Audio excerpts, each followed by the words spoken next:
Hi, I'm Dominic, and today I'll be your instructor as we walk through the safe operation of the PowerMatic DT-45 Dovetailer machine. Let me start by explaining why we use dovetails and introduce you to some terminology. For starters, what exactly is a dovetail joint? A dovetail is a strong and attractive joint useful for making wooden drawers and boxes. Here's what we call a tenon.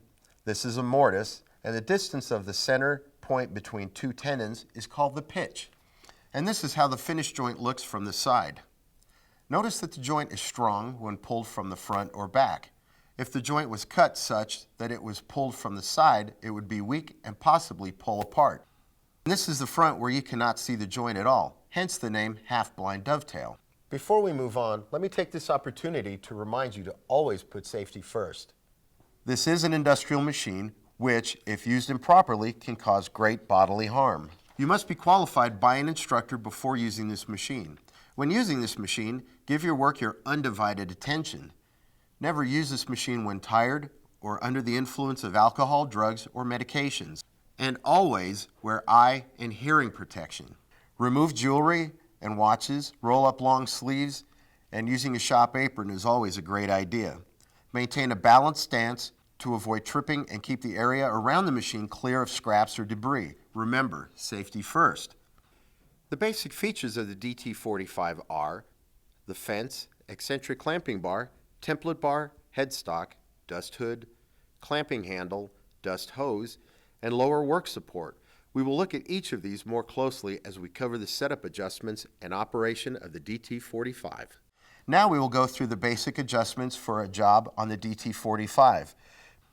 Be sure to disconnect the power supply when making adjustments. These are the tools you will need to make adjustments to the dovetailer. To support workpieces in the vertical position, you can move the support up and down by loosening the locking handle. To level the support, loosen the socket head cap screw with a 6mm hex wrench. Locking handles are adjustable by lifting and turning the handle and resetting it in the desired position. The workpieces are clamped to the table by eccentric clamping bars. Rotate the handles until the work is secure. Do not over-tighten as you can dent your material. Upper and lower clamping bars must match the thickness of your workpieces. The thickness is indicated by the scales mounted to the machine frame. The template bar will create a blind dovetail in one of 4 pitches. To adjust the pitch, release one end of the spring on the left side of the headstock. Pull the headstock forward until a tracer pin is clear of the template bar. Loosen and remove the locking handle on each end of the template bar. Flip the bar to the desired pitch facing up and replace the bar and headstock and reconnect the spring. The workpieces will be set against the horizontal and vertical fences to ensure that they are square. 2 nylon buffer pads prevent chip out. Place your front or back workpiece on the table against the fence. Move the headstock to the left edge, then slide the headstock to the right, allowing the tracer pin to slide a little bit into the template recess. To adjust the thickness of the tenon, loosen the handle on the tracer pin. Insert a 5.5mm hex wrench into the end of the adjustment screw and turn as needed. To decrease thickness, turn counterclockwise and clockwise to increase.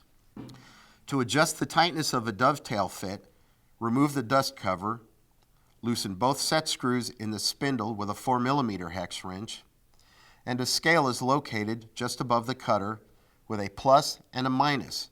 Move the cutter edge towards the plus to increase the mortise cut. To review, we've set our template size, fence positions, clamping bar thickness, and cutter depth. Now, let's cut some dovetails.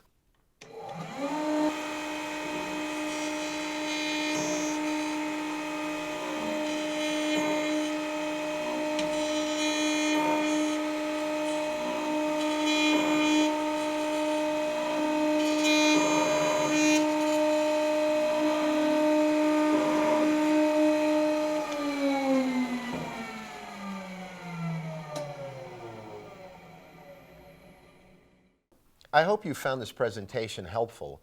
If you have any questions, please be sure to ask your instructor. Thank you for your attention.